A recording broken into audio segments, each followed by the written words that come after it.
जैसा कि आप जानते हैं, कॉस्मिक वॉर्म डिवाइन मदर या आदि पराशक्ति से मोनैड्स निकलते हैं और मोनैड्स भी कई तरह के होते हैं। आदि पराशक्ति को कुंडलिनी शक्ति भी कहते हैं। कुंडलिनी शक्ति आपके ही अंदर है, हर एक इंसान के अंदर है।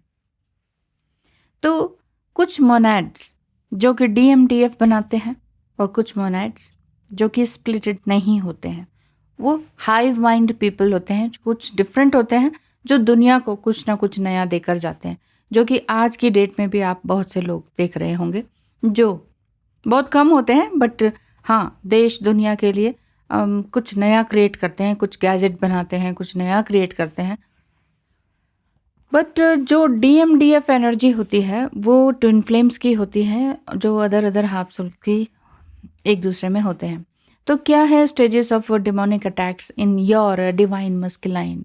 तो डिवाइन मस्कुलाइन जो बॉडी है वो फेमिनाइन एंड मस्कुलाइन दोनों ही हो सकते हैं, मतलब मेल और फीमेल दोनों ही बॉडी में डिवाइन मस्कुलाइन एनर्जी हो सकती है और दोनों पर ही डिमोनिक अटैक्स हो सकते हैं।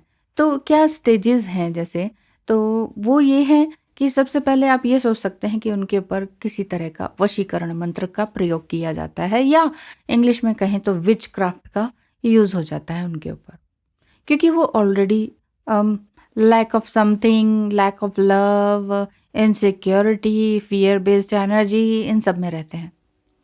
तो उनके ऊपर अब जो नेगेटिव है तो उस पर नेगेटिव असर बहुत जल्दी हो ही जाएगा ना। तो अगर आप हाईली अवेकन्ड हैं और हाईली इवॉल्व पर्सन हैं तो आपके ऊपर वो नहीं होगा। लेकिन डिवाइन मस्कुलाइन एनर्जी, चाहे वो फीमेल है आपकी या मेल है, उनके ऊपर इस तरह का डिमोनिक अटैक ज़रूर होगा, मतलब असर हो जाएगा। मैं ये नहीं कह रही कि हर डीएम पर होता है, इस तरह से कंफ्यूज ना रहें, बात को उसी तरीके से ग्रैस्प करें, ओवर थिंकिंग ना करें। मैं ये नहीं कह रही कि सभी डीएम पर होता है, बट होता है तो डीएम पर ज़्यादा असर होता है। दोनों पर भी हो सकता है बट डीएम पर बहुत ज़्यादा होता है। तो क्योंकि वो ज़्यादा ही नेगेटिव एनर्जी में होते हैं, आप पर अफेक्ट ना हो तो डीएम पर ज़्यादा ही अटैक जल्दी ही हो जाता है, यानी नेगेटिव चेंज डीएम पर होगा और वो कार्मिक रिलेशनशिप्स को फॉलो करेंगे। आप उन्हें चाहे कितना ही बताएं कि तुम्हारी मदर कार्मिक है, मदर नहीं है तो तुम्हारी वाइफ कार्मिक है, वाइफ नहीं है उनकी तो तुम्हारी एक्स जो है वो ज़बरदस्त कार्मिक है, तुमसे पैसे लूट रही है, तुम्हें यूज़ कर रही है, तुम्हें अब्यूज़ कर रही है, क्या कर रहे हो तुम, क्यों उसके पीछे भाग रहे हो, वो नहीं समझेंगे। इवन वो अपनी ही कार्मिक से मैरिज कर लेंगे, वो कहेंगे मम्मी ने कहा है समथिंग। इसी तरह से डीएम अगर फीमेल है तो वो भी इसी तरह का बिहेव कर सकती हैं। यानी कि विच क्राफ्ट जो है फर्स्ट स्टेप उनका जो होता है, फर्स्ट स्टेज डिमोनिक अटैक का, वो यही होता है, माइंड कैप्चर हो जाना।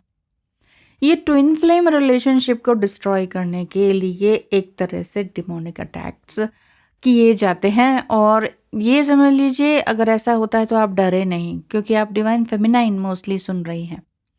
डिवाइन फेमिनाइन एनर्जी को एक तरह से ये समझ लीजिए कि आपका डिवाइन टेस्ट चल रहा है, और ये टेस्ट आज के लिए नहीं, 2 महीने के लिए नहीं, हमेशा कुछ ना कुछ आपको जीवन में टेस्ट देने होंगे और उन टेस्ट पर पास भी होना होगा। ये आपके ऊपर डिपेंड करता है कि आपने कितना कमिटमेंट दिया है अपने ईश्वर से कि मुझे इस जर्नी में हर टेस्ट में पास होना है। चाहे डीएम आपको मिले या ना मिले, फिजिकली उनके साथ रियूनियन हो या शादी ना हो, तो भी आपको इस टेस्ट में पास होना है। सिर्फ ईगो बेस्ड एनर्जी वाली डीएम ही, सॉरी डिवाइन फेमिनाइन ही ये सोच सकती हैं कि ओह तो फिर क्या फ़ायदा है, और शादी नहीं होनी तो फिर क्या फ़ायदा है, ये नहीं है तो फिर क्या फ़ायदा है। फ़ायदे ही देखने हैं तो फिर ट्विन फ्लेम जर्नी आपके लिए तो नहीं फलीभूत होगी।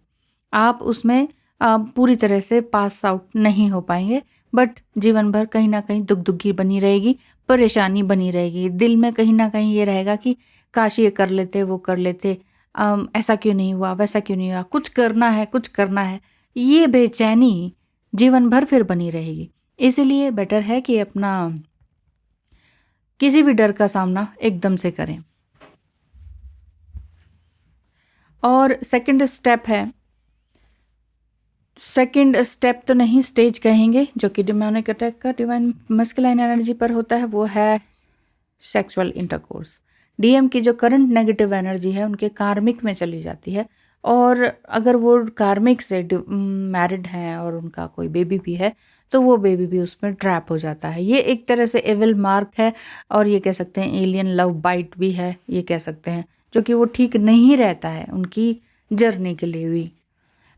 सभी रिलेशनशिप उनके डिस्ट्रॉय होते चले जाते हैं, आपको ऐसा महसूस होता जाएगा। और 3D लेवल पर आपको ये लग सकता है कि उसने मुझे धोखा दिया है, प्यार मुझसे किया है, शादी किसी और से कर ली। तो 5D लेवल में ही तो ये डिमोनिक ट्रैप्ड हो जाते हैं ना पहले से ही, तो सोल पहले से ही इस तरह के बंधनों में, कार्मिक बंधनों में बंधी हुई होती है, इसलिए ये स्पिरिचुअल सेक्सुअल स्लेवरी के अंतर्गत आ जाते हैं। ये अटैक उनको हो जाता है कि ये उन्हीं के साथ लगातार फिजिकल अट्रैक्शन में बंधे रहते हैं। वो अच्छा भी नहीं लगता उन्हें, बट हाँ वहीं जाएंगे क्योंकि कंफर्ट जोन उनका वही है, आप नहीं है। चाहे आप कितना ही लव भर भर के दें, लेकिन वो डरते हैं इस चीज़ से, ये बात है। थर्ड स्टेज उनकी आती है कि एंसेस्ट्रल स्पिरिचुअल अटैक्स की, जिसे हिंदी में पितृदोष कह सकते हैं, और ये भी कह सकते हैं कि डीएनए जो उनका है वो डिस्ट्रैक्ट हो चुका है। दोनों तरफ ब्लॉकेजेस आप दोनों के क्रिएट होंगे, वो आपको मैनिपुलेट करेंगे। ड्रीम में भी इस तरह के आपको साइंस दिखाई देंगे, और किसी भी तरह का इस तरह का ड्रीम आ सकता है कि कोई स्पिरिचुअल, कोई आत्मा है जो आप तक पहुंच रही है या कुछ कह रही है, तो बार बार इस तरह का, या फिर सेक्सुअल ड्रीम आएगा, या पॉइजनस क्रिएचर्स आपको नज़र आएंगे, आप समझ नहीं पाएंगे क्या हो रहा है, मरना मारना और डिवोर्स होना, ये सारी चीज़ें ऐसी चीज़ें जो आपको विचलित करती हैं 3D लाइफ में भी, वो आपको ड्रीम में दिखाई देगा। तो समझ लीजिए कि आपके डीएम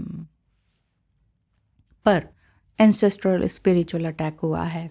फोर्थ स्टेज है गॉड डिमन की, जिसमें कि जो जो आपके डिवाइन मस्कुलाइन है वो सेक्सुअल प्लेजर के लिए किसी और के साथ जाते रहते हैं और कई लोगों के साथ रिलेशनशिप बना लेते हैं, बट गॉड डिमन आपको पेन ज़रूर देगा, आपके अंदर भी ये महसूस करवाएगा। अब चाहे आप डिवाइन मस्कुलाइन से मैरिड हैं या अलग अलग स्पाउस से मैरिड हैं, बट फिर भी कभी ना कभी आपका जो फिजिकल रिलेशनशिप या सेक्सुअल कनेक्शन बना होगा, उसमें आपको महसूस हुआ होगा कि ये चीज़ कुछ अलग है, ये एक इंटेंस पुल तो है, मैग्नेटिक पुल तो है, एक अच्छा भी लग रहा है, बट द सेम टाइम एक अजीब सा फिजिकल बॉडी में पेन महसूस होता है। तो ये चीज़ें जो हैं, ये गॉड डिमन का लक्षण है, जो कि हम डेविल कार्ड में देखते हैं ना, टैरो कार्ड के, तो वो उसी तरह का है।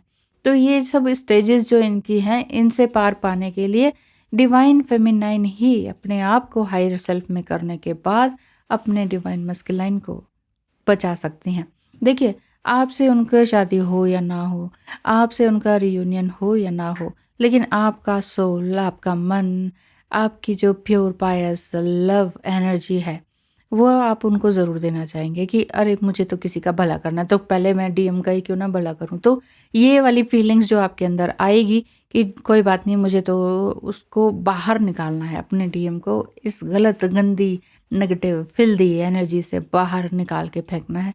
तो इस एनर्जी के लिए आपको बहुत ज़्यादा इनर वर्क करना होगा, और इनर वर्क कोई इस तरह की कोई चीज़ नहीं है कि 1 महीना कर लिया, 6 महीने कर लिया, 10 महीना कर लिया, 1 साल कर लिया, हो गया जी।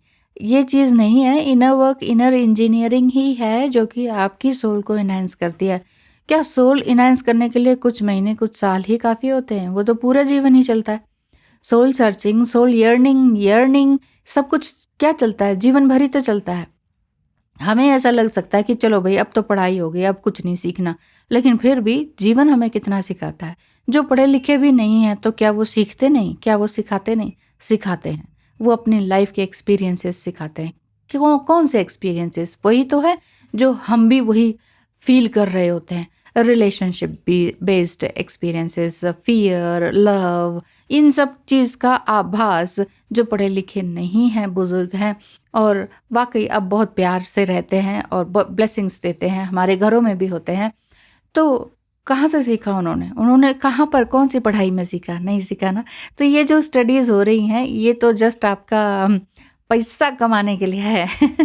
पैसे कमाने के लिए ये एनर्जीज़, ये जो एजुकेशन है, ये चल रही है, जिससे कि आप जॉब कर सकें, पेट भर सकें।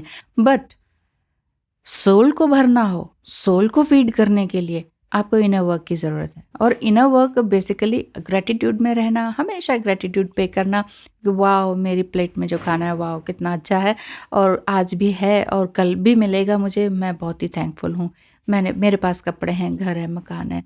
नहीं भी है तो रेंट पर भी है तो मैं उसको बिल को पे करने लायक मैं हूँ। मेरे पास इतनी अर्निंग है कि मैं उसको पे कर सकता हूँ। मैं सब्ज़ी खरीद सकता हूँ, मैं सब तो मतलब एक-एक चीज़ के लिए आपने ग्रैटिट्यूड में रहना है, प्लस अपनी बॉडी के लिए भी कि मेरी बॉडी सही सलामत है, मैं इससे मेडिटेशन कर सकता हूँ। This is not my even body even, मतलब सिर्फ़ बॉडी ही नहीं है, ये एक टूल है। एज़ अ टूल उसका यूज़ करें कि मैं इसका कैसे यूज़ कर सकता हूँ, क्योंकि बॉडी के माध्यम से ही आप प्रे कर सकते हैं, मेडिटेशन कर सकते हैं, अफ़र्मेशंस कर सकते हैं, बॉडी में ही दिमाग है और ये सब कुछ मतलब आप समझ लीजिए क्या कहना चाह रही हूँ कम शब्दों में कि आप अपनी बॉडी का यूज़ अच्छे कर्मों के लिए कर सकते हैं और वही अच्छे कर्मों से और अच्छी वाइब्रेशन से आप अपने डिवाइन मस्कुलाइन जो कि डिमोनिक एनर्जी से अटैक्ड हैं, बिल्कुल ही आपसे डिटैच्ड हैं, आपकी बातों को, सही बातों को नहीं समझ रहे हैं, तो उससे आपको बाहर निकलना बहुत ज़रूरी है। वो आप क्रिश्चियनिटी से कर सकते हैं, मतलब कि किसी भी तरह की हीलिंग से कर सकते हैं, डीएनए हीलिंग और चक्रा हीलिंग, मेडिटेशन वैदिक रीति से कर सकते हैं, हवन, पूजन, यज्ञ कुछ भी कर सकें, वो आपको उनके लिए करना चाहिए। पर्टिकुलर एक चीज़ बताऊँगी तो वो सबके लिए तो फिज़िबल नहीं होगा, इसीलिए जैसा आपको लगता है सही, जिस रिलीजन में आप हैं, जो मन कर रहा है मेडिटेशन में या जो स्पिरिचुअल डाउनलोड्स आपको होते हैं कि अंदर ही अंदर, मन ही मन, जो आपने नाम भी नहीं सुना वो चीज़ का मंत्र आ जाएगा कि ये करो, तो उसे तुरंत फॉलो करें। उसको उस पर डाउट ना करें। सेल्फ डाउट हो जाएगा, डिवाइन डाउट हो जाएगा नहीं तो ये। तो डाउट बिल्कुल ना करें, लगातार काम करते रहें। Thank you so much, all the best. ईश्वर करे आप और वो हमेशा के लिए एक हो जाएँ और वैसे भी आप एक हैं ही और उनको आप डिमोनिक अटैक से दूर कर सकें। God bless you. Thank you.